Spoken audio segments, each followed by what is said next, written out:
Olá pessoal, bom dia e uma ótima terça-feira de lida para toda a fazendeirada brasileira. 31 de dezembro, último Giro do Boi de 2024 e no programa desta manhã vamos apresentar uma nova etapa do fantástico trabalho desenvolvido pela Lajeado Biotecnologia e Pecuária, empresa goiana que se especializou na produção de animais hiperprecoces, pesados, bem terminados, garrotes que mal completam um ano e vão para o abate pesando cerca de 23 arrobas. O destaque de hoje vai para o sequestro das vacas de cria, com o objetivo de otimizar a produtividade das matrizes, principalmente durante o período de seca. A Fazenda Flamboyant preconiza um manejo diferenciado para que a vaca passe a entre-safra em bom estado corporal, para que logo que iniciar o período das águas, elas cheguem bem para iniciar a sua estação de monta. Os detalhes a gente confere numa reportagem especial com o médico veterinário Edmundo Vilela. Também vamos apresentar um novo episódio da série Seu Pasto é Lavoura com a professora Janaína Martuscello. Hoje a professora vai tirar algumas dúvidas de pecuaristas sobre a semente ideal de pastagem para se comprar e como devemos fazer a semeadura. Você deve ter noção, da importância do semear, sabe?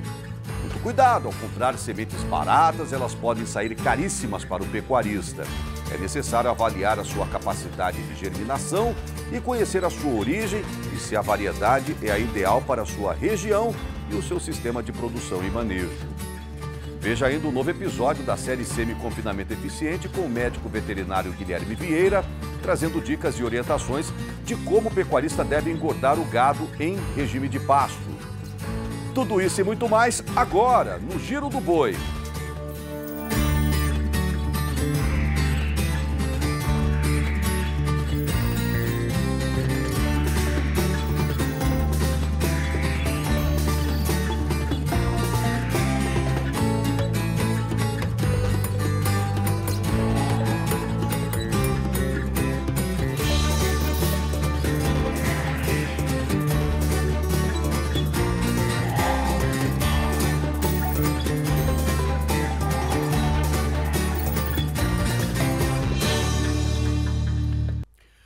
Começamos o programa de hoje exibindo um novo episódio da série Embrapa em Ação Especial Unidade Pantanal e vamos falar do grande astro do bioma, o boi pantaneiro, raça que chegou à maior área alagável do mundo ainda na época do descobrimento do Brasil.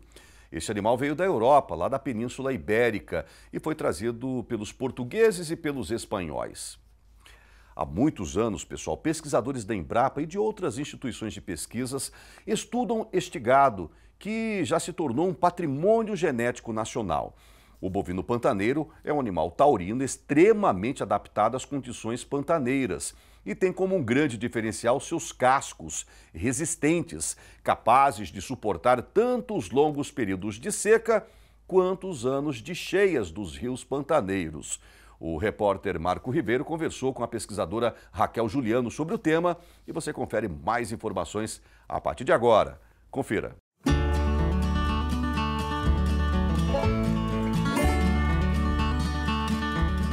Capazes de suportar tanto as altas temperaturas que chegam a rachar o chão, quanto as chuvas de verão que alagam boa parte da planície pantaneira, um dos maiores celeiros de cria do Brasil. As principais características desse animal são sua adaptação e rusticidade.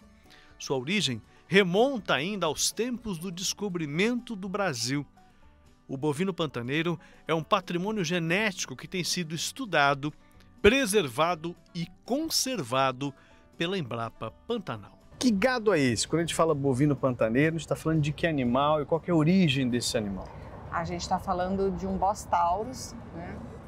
Então, são os taurinos que vieram durante a colonização com os portugueses e espanhóis, com o diferencial aqui do Pantanal ter sido inicialmente colonizado pelos espanhóis. Uhum. Na verdade, não foi uma colonização, mas era uma passagem, né? Era um caminho dos espanhóis e aqui era considerado o Reino de Espanha, por conta do Tratado de Tordesilhas.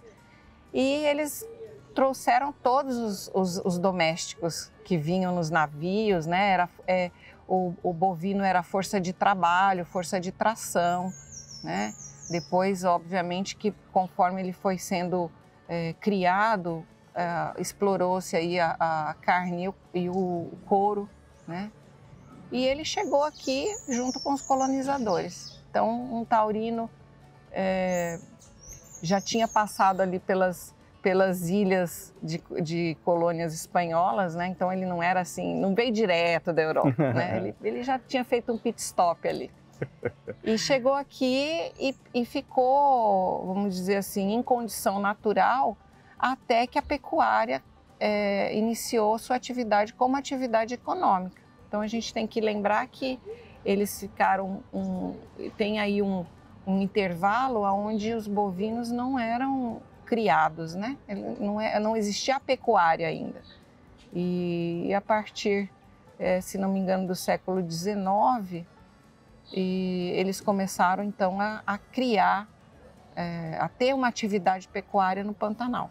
Então, quando eles começaram a introduzir o Nelore nos sistemas produtivos pantaneiros, é que você começou a ter essa miscigenação. E aí o bovino pantaneiro começou a ser substituído, miscigenado e substituído. Então, hoje a gente tem uma população muito pequena, né, em risco de extinção, e é por isso que desde a década de 80 a Embrapa e os seus parceiros têm trabalhado em projetos de conservação, em projetos para melhorar então a adoção e estabelecer uma população que saia do risco de extinção. Bacana, você falou que é uma população pequena, de quantos animais nós estamos falando? Olha, a gente tem acompanhado junto à Associação de Criadores e estimamos em torno de 2.700 a 3.000 animais, né? Isso varia muito em função da questão de venda, né? Se você tem ou não o ciclo completo, e aí cada propriedade vai ter aí uma flutuação de população em função do sistema produtivo, ser de cria, de recria, de engorda. O legal, Raquel, é que assim, por mais que o Nelore reúna todas as características que nós sabemos que ele reúne, como o zebuíno, como um animal extremamente adaptado ao clima tropical do Brasil, mas o pantaneiro, ele viveu selvagem aqui por um tempo, vamos dizer assim. Isso. Né? Então, assim, o grau de adaptabilidade, o grau de sintonia com o bioma é algo fantástico. E a gente tem que considerar que, como ele tem uma carga genética taurina, ele também tem características de qualidade interessantes, né? São animais que têm pelagens variadas, né? Sim. Isso seria um indicador de variabilidade genética? Exatamente. Uma questão que a gente sempre procura, como são populações pequenas, nós temos necessidade de ter variabilidade genética para não correr o risco de uma consanguinidade excessiva, né? Então esse é o grande dilema. Esse inclusive é o grande dilema da questão de fazer seleção e melhoramento em populações muito pequenas. De você imprimir aí uma questão de o alto grau de consanguinidade. O fato de você ter variabilidade fenotípica na coloração é um indicativo de que você tem uma variabilidade genética, né? Então, óbvio que você vai ter aí preferência por padrões fenotípicos em determinados criatórios, né? Isso vai ser diferente para quem quer criar um bovino para a produção de leite, um bovino pantaneiro para a produção de carne, mas a função, inclusive, do nosso criatório, do nosso rebanho, é manter a variabilidade. Então, o rebanho da Embrapa Pantanal, ele é uma reserva genética importante para trabalhar sempre na recuperação desse patrimônio. Por quê? Porque eu não tenho interesse econômico, né? Eu sou uma instituição pública de pesquisa e é uma da função do nosso trabalho disponibilizar recurso genético à medida que vai sendo necessário. né? Por isso que o meu trabalho nunca acaba e por isso que a gente está sempre tentando trabalhar alinhado à questão da prioridade dos produtores. É um animal que tem a espessura de pele maior, mais espessa, né? É um animal que tem pele mais espessa. É um animal menor. Então, isso durante muito tempo foi considerado uma característica indesejável, né? Mas a gente tem que pensar que os animais menores têm uma necessidade menor de mantença, né? Principalmente a questão nutricional. É um animal com uma habilidade materna muito boa, né? Um animal que tem um comportamento de defesa do rebanho diferenciado, então eles têm uma característica de comportamento de grupo muito interessante, né? Principalmente em criações extensivas e a questão de proteção das crias, né? É um animal extremamente prolífero, com uma libido muito boa e com uma precocidade sexual muito boa também. Então, tudo isso acaba sendo um pacote que foge um pouco do padrão, né, em termos de conformação, talvez, porque é um animal menor, mas é um pacote muito interessante quando você pensa em sustentabilidade, nesse novo aspecto da pecuária que está sendo construído.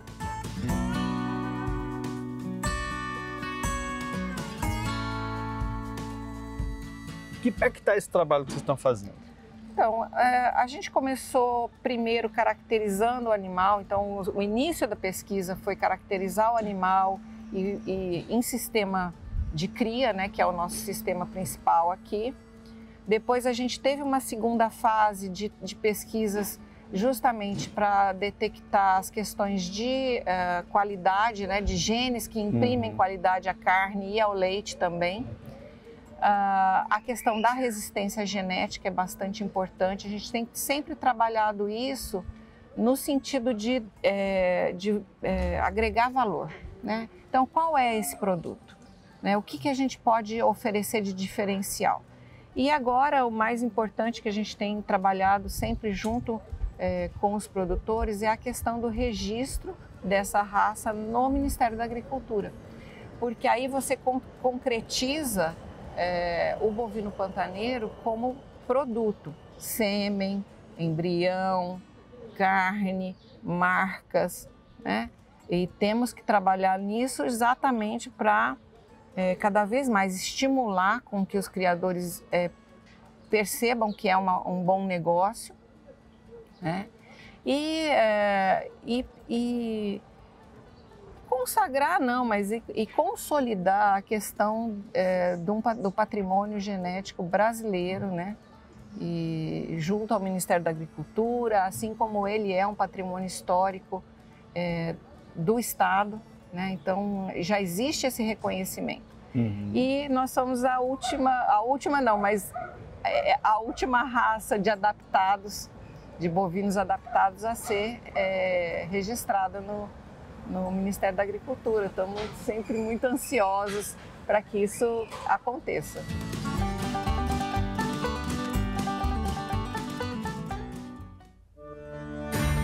A seguir, vamos apresentar uma nova etapa do primoroso trabalho desenvolvido pela Lajeado Biotecnologia e Pecuária. E dessa vez o tema é o sequestro de vacas de cria, com o objetivo de otimizar a produtividade das matrizes, principalmente durante o período seco do ano. O Giro do Boi volta já.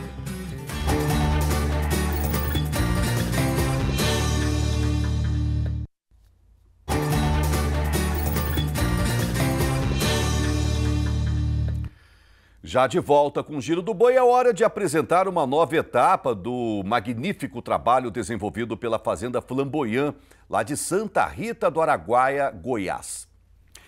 E se você pensa, aliás, eu pergunto, o que você pensa sobre o sequestro de vacas de cria, com o objetivo de otimizar a produtividade das matrizes, principalmente durante a seca? Pois bem, Na propriedade, é preconizado um manejo diferenciado para que a vaca passe a entre-safra em bom estado corporal e logo que inicie o período das águas, elas cheguem chegando, né, para iniciar a sua estação de monta. Os detalhes deste sequestro de vacas de cria a gente confere agora. Veja.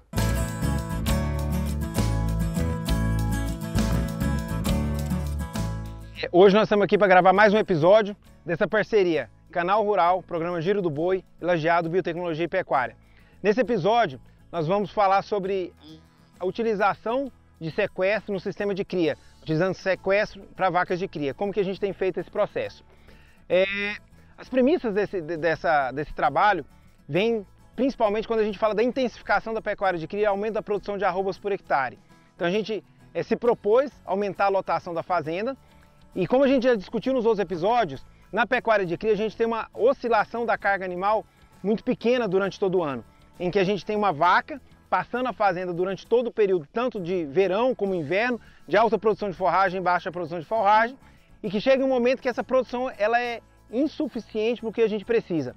Quando eu passo pelo processo de intensificação, a gente agrava ainda mais todo esse contexto, porque mesmo que eu invista em pastagem durante o período da seca, o incremento de produção da forragem ele é muito pequeno, mesmo trabalhando com intensificação, adubação, porque falta luminosidade, temperatura, água para todo esse sistema de produção, certo? Então agora que a gente vai falar. Lembrando que a gente sempre está trabalhando com 3 pilares básicos para tentar aumentar a produção de arrobas por hectare com cria. Então a gente trabalha com a produção super precoce e nessa produção e nessa intensificação a gente tem o que a gente pode melhorar focando no bezerro, o que a gente pode melhorar focando na vaca e na fazenda. Toda vez que a gente discute o bezerro, a gente vê que a gente tem muito pouca coisa para definir a partir do momento que a vaca concebeu. Então, a partir do momento que o bezerro nasceu, a gente já discutiu isso, sanidade, aproveitar, não perder nada e de repente trabalhar com mais ou menos o arroçamento no fornecimento do creep feeding, certo? Então tá bom. Pensando na vaca agora, a gente teve uma autolotação, a gente trabalhou com 3,3, 4A por hectare, 5, 6 cabeças por hectare e agora a gente não tem volume suficiente. O que a gente tem que focar nesse momento?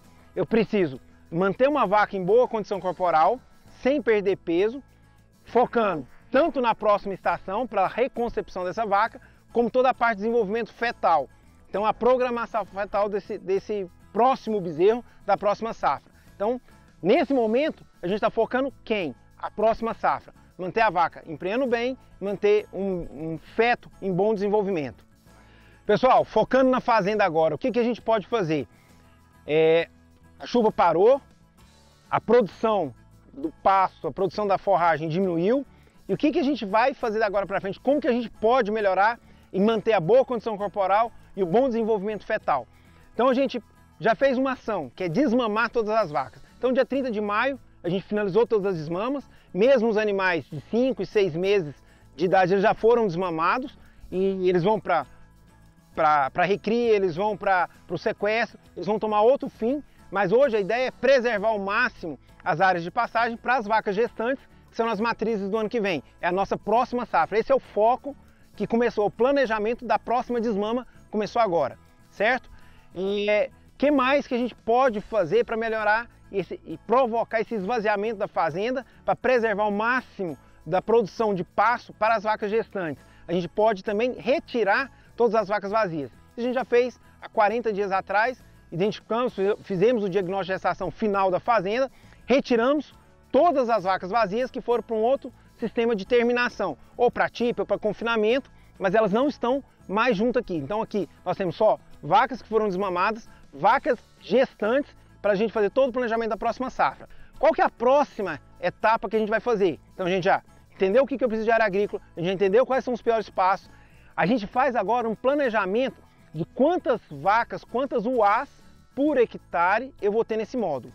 Isso é uma definição. Então esse módulo vai caber 100, 200, 250 vacas paridas por módulo. E aí a gente vem para o próximo passo. DG final, diagnóstico de gestação final da fazenda, finalizou. O que a gente faz agora?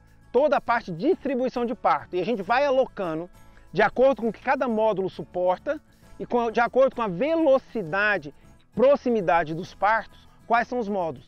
Dessa forma a gente vai ter Cada módulo ele tem a sua própria maternidade, extremamente estratégico do ponto de vista de sanidade, para a gente ter menor carga infectante no momento que os bezerros estão nascendo. Então a gente tem um rodízio na fazenda inteira de maternidade, a gente não tem uma maternidade fixa. Então cada módulo ele tem a sua própria característica, o próprio período de tempo em que eu tenho os partos. Então isso é um processo que a gente fez agora.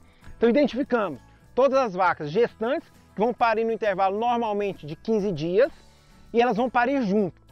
Então levo agora todas as vacas gestantes no curral, separo por proximidade do parto, que a gente foca na velocidade de fechamento dos lotes. Por que isso é tão importante para a gente? Isso é a velocidade que eu vou reemprenhar essas vacas na próxima estação. Então, vacas que pariram próximo, elas são liberadas rapidamente para o próximo protocolo. Então, a gente precisa todo esse zelo e para que elas estejam parindo junto.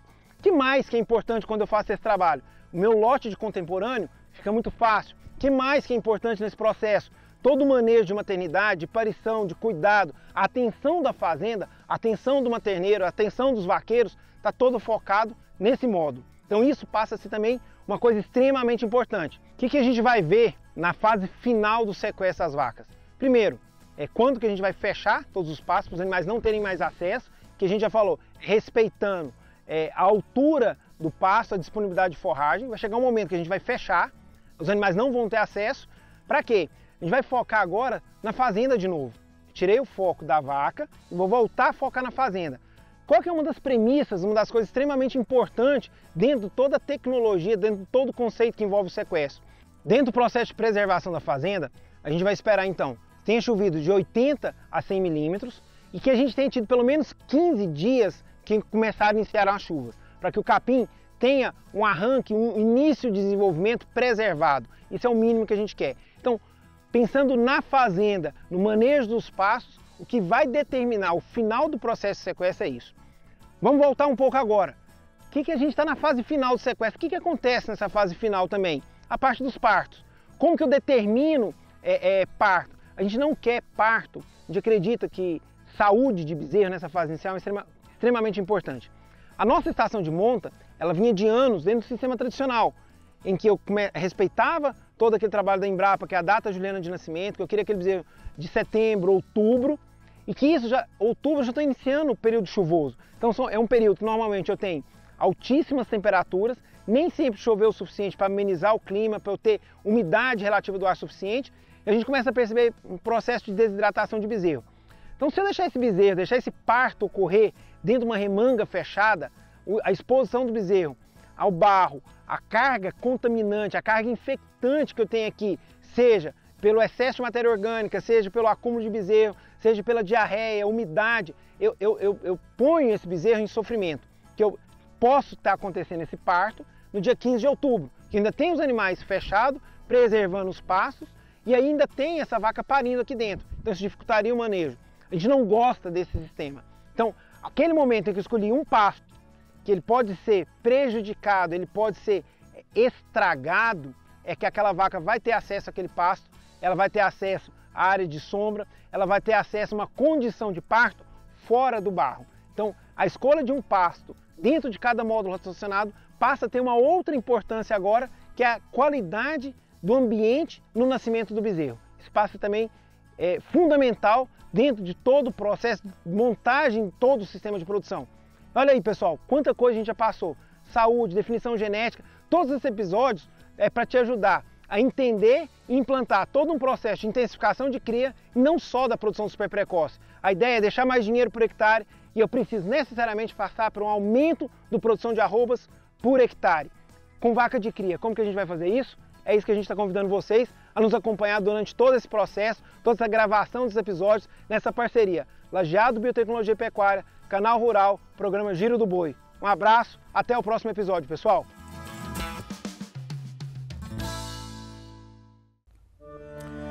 Em instantes, confira mais um episódio da série Seu Pasto é Lavoura com a professora Janaína Martuscello. E hoje ela traz dicas de como comprar semente, como escolher a semente ideal de pastagem e como devemos fazer a semeadura. O Giro do Boi volta já.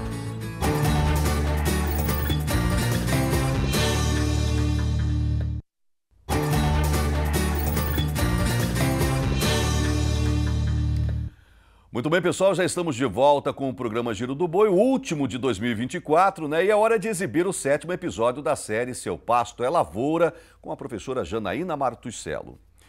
Hoje, a especialista vai tirar algumas dúvidas de pecuaristas sobre a semente ideal de pastagem para se comprar e como devemos fazer a semeadura.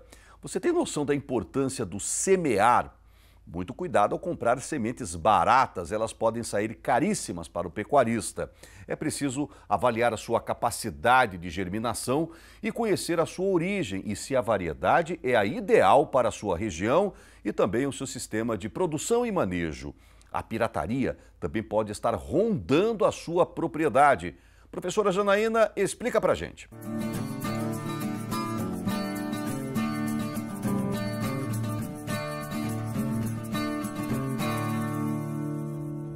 Olá, eu sou a professora Janaína Martuscello e nós estamos já no nosso 7º episódio da série Seu Pasto é Lavoura. E vamos abordar um assunto aqui extremamente importante, como todos os outros que foram falados até aqui, que é a questão relacionada à escolha da semente. Nós vamos falar aqui de qualidade de semente, nesse capítulo 7, e como fazer uma boa semeadura. Porque muitas das vezes isso é bem negligenciado. O custo com semente no processo de formação de um pasto, ele representa muito pouco em relação ao gasto global dessa tarefa. Então nós estamos falando em algo aí menos do que 10%, às vezes 5%, dependendo da necessidade que você vai ter de maquinária e adubo no seu pasto. Então muitas das vezes a gente negligencia. Mais um motivo para que a gente não compre semente pelo preço. Muitas das vezes a semente que você acredita ser a mais barata nem sempre é a mais barata. Porque vamos fazer uma seguinte suposição.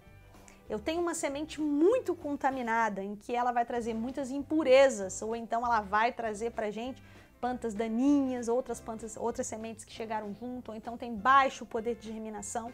Essa semente vai ser mais barata. Mas para que ela funcione e consiga preencher a sua área, você vai precisar de maior número de sacos dessa semente. Então, qual é o grande lance desse capítulo 7? Não compre semente pelo preço. Compre semente pelo valor cultural, compre semente pela capacidade de germinação e pela pureza dessa semente. Porque você não pode levar para a sua fazenda planta invasora e você não pode levar para a sua fazenda sacos e mais sacos que você tenha pouca semente da planta de interesse. Então avalie sempre a capacidade de germinação dessas sementes. Uma vez que você escolheu a planta forrageira que você vai colocar essa nova pastagem que você está fazendo, é importante que você procure para adquirir semente em empresas idôneas e que você traga para a sua fazenda sementes certificadas.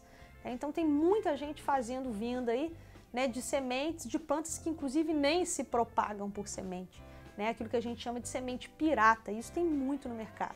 Então colocar uma semente pirata dentro da sua fazenda pode ser muito perigoso, porque você pode trazer uma planta invasora, como por exemplo o capim-capeta, que você não se livra nunca mais dele. Então é muito problemático você levar semente de baixa qualidade. E essa semente de baixa qualidade, ela germina pouco.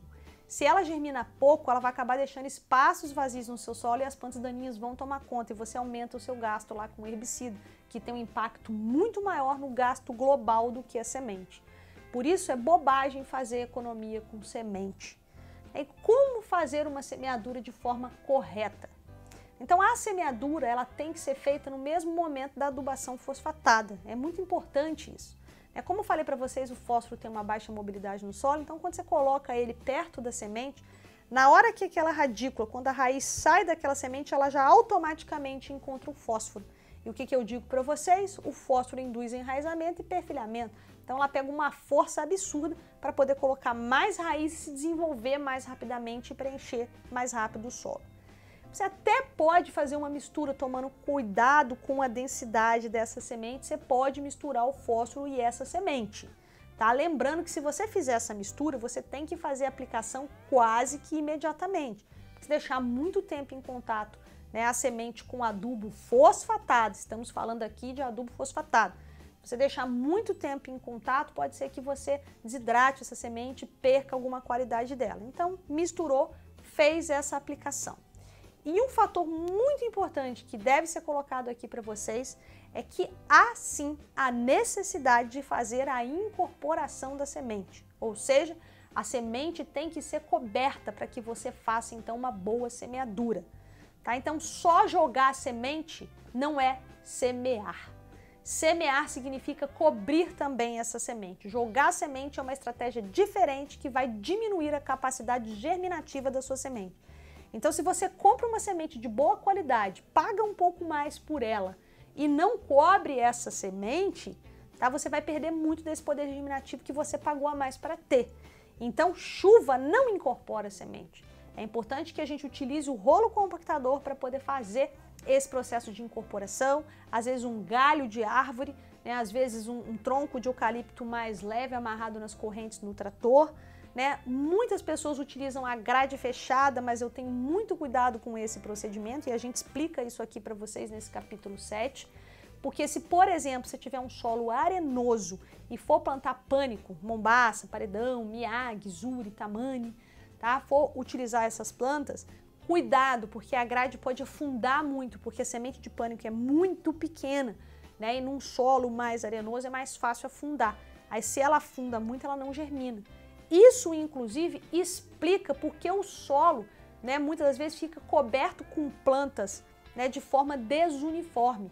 Fala, professor, eu fiz uma forma nova de pastagem, cobri, ficou tudo certinho, só que está muito falhado. Essa falha, muitas vezes, pode ser devido ao mau preparo do solo. Se o solo está mal preparado, se ele não está uniforme, umas sementes vão ficar mais profundas do que outras. E essa questão vai fazer com que haja diversidade na germinação. E a planta daninha surge antes nesse espaço que a semente estava mais funda. Tá? Então é importante dizer para vocês que semente de pânico não pode ficar mais de 2 centímetros, semente de braquiária em torno de 4, para que essa germinação seja uniforme. Então deixar o solo bem preparado, ter esse capricho, ajuda muito nessa questão da uniformidade da germinação, desde que você use uma semente de qualidade. Então temos que ficar atento à escolha dessa semente, sempre optando por empresas idôneas e que tragam para a gente sementes cadastradas e registradas junto ao Ministério.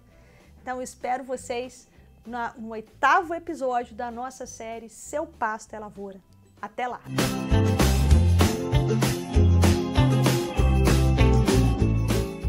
Bom, pessoal, agora a gente exibe um novo episódio da série Semi-Confinamento Eficiente com o médico veterinário Guilherme Vieira. São dicas e orientações de como o pecuarista deve engordar o gado em regime de pasto. Neste capítulo, o especialista fala sobre a importância do manejo sanitário no semi-confinamento, procedimento que ajuda na prevenção das doenças do gado. Dentre as práticas que devem ser adotadas, destacamos a higiene, a profilaxia da propriedade. A maioria dos produtores acha que o manejo sanitário se restringe apenas às vacinações e vermifugações. Grande engano! Além disso, é preciso fazer a limpeza dos pastos, do curral, dos bebedouros, dar destino correto às carcaças dos animais mortos e até mesmo manter um controle de entrada de pessoas envolvidas no sistema produtivo. Os detalhes a gente confere agora. Veja.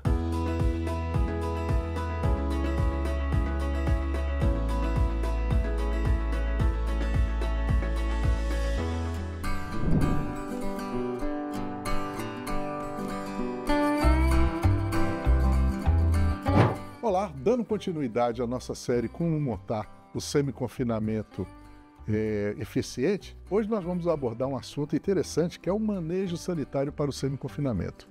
Qual é a principal finalidade do manejo sanitário? A principal finalidade do manejo sanitário é que ele é de fundamental importância, pois ele previne doenças e potencializa a produção. As principais etapas do manejo sanitário correspondem: vacinações. Se seus animais já tiveram tomado as vacinas obrigatórias nas áreas que tem a fitose, a raiva, antirrábica, ok. Mas hoje, dentro do semi-confinamento, antes da entrada dos animais, nós geralmente vacinamos contra as clostridioses, né, que é a V10, que é uma vacina altamente potente. As V10 tem várias marcas no mercado aí de excelente qualidade, vai prevenir a clostridiose, principalmente o botulismo, né, assim como outras doenças. Nós fazemos a vermifugação, né? Ou você pode usar um endectocida ou um vermífugo específico, e também fazemos o controle de endo e ectoparasitas, principalmente os carrapatos, mosca, praga zero. Por quê? Porque geralmente carrapatos e moscas, eles estressam os animais se coçam, ficam estressados e, consequentemente, não ganham peso. Um outro detalhe que a gente, poucas pessoas percebem, é a limpeza e higienização dos bebedouros e também dos reservatórios de água, porque ali pode ser uma fonte de doença muito grande. Essa limpeza e higienização dos bebedouros e reservatórios de água tem que ser feitos periodicamente. Também a limpeza do seu pasto faz parte também do manejo sanitário, porque as ervas daninhas, né, todas elas vão competir lá no seu pasto e pode não tornando o pasto nutritivo. É interessante você fazer esse controle, principalmente quando você for formar pastagem, no qual nós já falamos lá no item forrageiras para o semi-confinamento. Um outro detalhe que faz parte do manejo sanitário é a aplicação de suplementos injetáveis. Hoje nós estamos na era dos super suplementos injetáveis, né, à base de aminoácidos, vitaminas, minerais. Qual é o objetivo desses suplementos? É potencializar o ganho de peso dos animais, potencializar o desempenho. Uma outra etapa importante do manejo sanitário para o semi-confinamento é a aplicação de suplementos injetáveis. Esses suplementos injetáveis, eles vão potencializar o ganho de peso dos animais. Hoje nós temos os super suplementos presentes no mercado, que são à base de aminoácidos, vitaminas, sais minerais, né, que eles ajudam no desenvolvimento muscular dos animais e ajudam. Qual é a vantagem? Quando você aplica o suplemento injetável, ele vai direto para a corrente sanguínea e aí na rota metabólica ele vai desenvolver todas as suas potencialidades. Então hoje a gente trabalha muito com esses suplementos injetáveis, a maioria das pessoas já utiliza, né, e ajuda bastante o desenvolvimento dos animais. Quero chamar a atenção também para um outro detalhe de biossegurança aí dentro do manejo sanitário da sua propriedade. Controlar a entrada de pessoas dentro da sua produção. Por quê? Porque você não sabe de onde essas pessoas vêm e geralmente meus professores antigos falavam que o cara às vezes traz a doença na sola da bota. Tá? Então controla a entrada de pessoas aí na sua produção. O destino dos cadáveres também é muito importante, faz parte da etapa do manejo sanitário. Chamar um veterinário de sua confiança para dar um destino correto às carcaças, né, para evitar a contaminação de doenças aí nos seus pastos, aí na sua produção. Muito obrigado, desejo arrobas de sucesso da sua produção e qualquer dúvida entre no nosso site semiconfinamento.com.br e estaremos à sua disposição.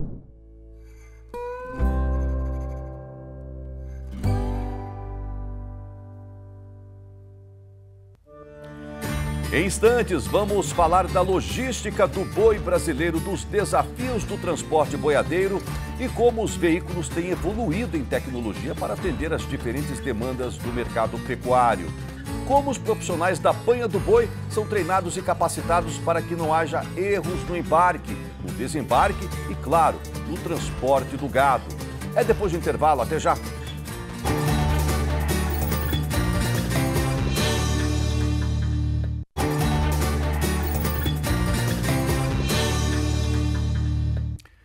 Muito bem, pessoal, já estamos de volta com o Giro do Boi e vamos falar agora de transporte boiadeiro. Realmente, a tecnologia chegou ao campo. Hoje, as carretas que transportam a nossa produção são bastante modernas.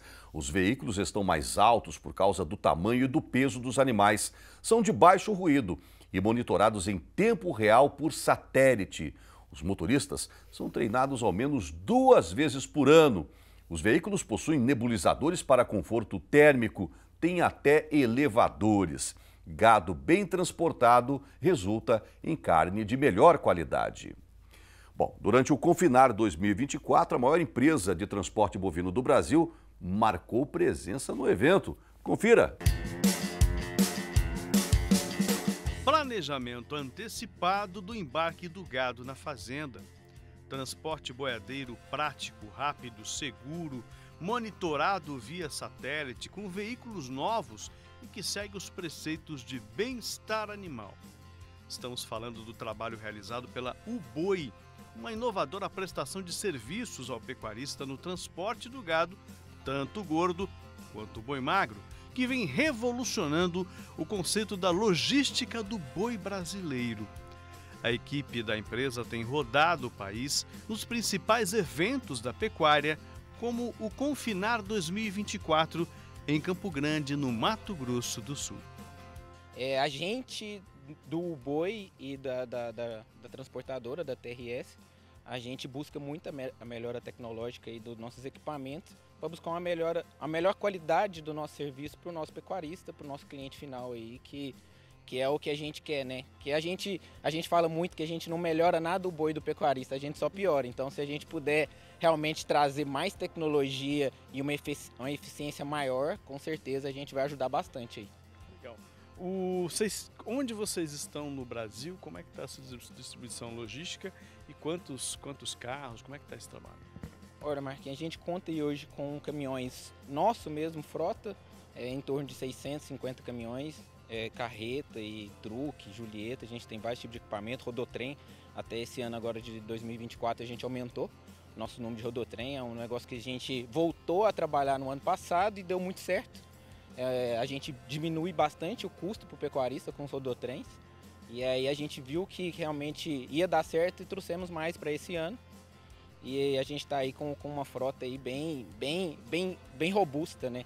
Para um cenário pecuário, mas a gente ainda trabalha muito aí com alguns parceiros para poder melhorar a nossa logística, a gente tem um nome aí que é o boi, e a gente tenta realmente trazer essa logística mais assertiva aí de procurar o caminhão mais próximo, para poder diminuir realmente o custo, né?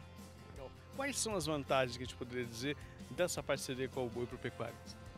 Olha, Marquinhos, a gente tenta ser o mais profissional possível. A gente trabalha 100% de acordo com o bem-estar animal. A gente procura o máximo ter motorista treinado, motorista uniformizado, padronizado. Então, assim, eu acredito que o nosso diferencial no mercado realmente é ter um transporte boiadeiro padrão e profissional. Através de micropartículas de água, um nebulizador é capaz de amenizar a temperatura do transporte nas regiões mais quentes do país. O investimento constante na frota de veículos é uma característica perene do trabalho da Uboi, com inovações em tecnologia a cada ano e a renovação das carretas.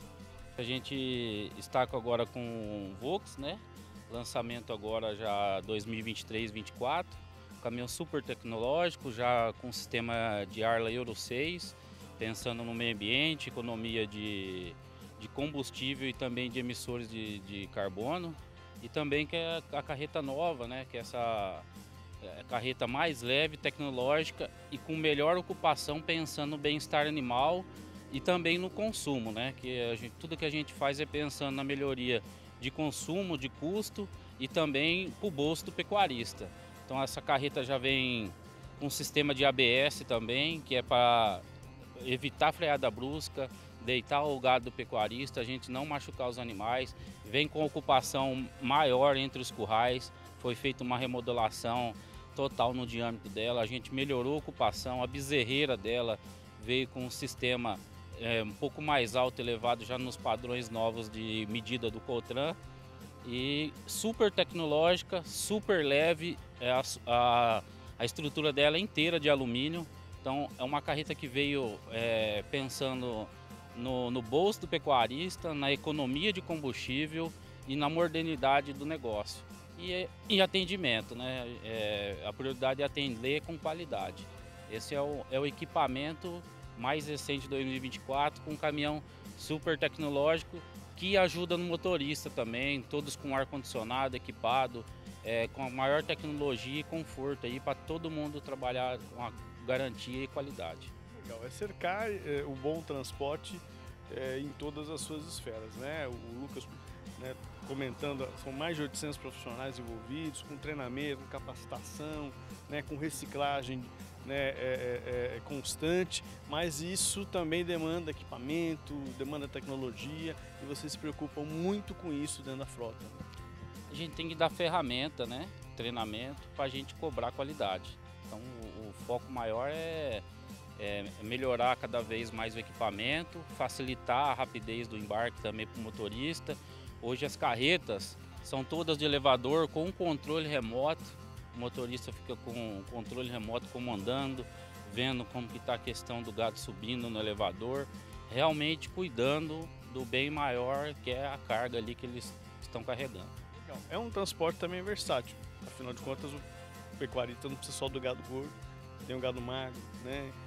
Tem esse transporte de animais mais leves, então tudo isso ele consegue ser atendido com o serviço do boi. Exatamente, hoje tem muito parceiro, né? Tem muito que são contratos nossos, que já são fidelizados Friboi, que 90% dessa turma já faz frete com nós, faz a terceira perna, às vezes a gente já leva o boi magro como terceira perna e vem com o boi gordo do pecuarista para o abate. Tem várias modalidades de negócio e a gente está preparado com o equipamento aí para atender todo mundo. Bezerro de desmama, boi magro, novilha, boi gordo e garrote. Estamos aí para atender. Legal. E bem-estar animal, novamente, a gente traz essa bandeira, é um dos pilares do trabalho, né? Me lembro de outras ocasiões a gente mostrando nebulizadores, né? Melhorando cada vez mais a aclimatação desse gado que está sendo transportado. Olha o solzão do Mato Grosso do Sul, né? Então, assim, tem que cuidar disso também, né? Exatamente.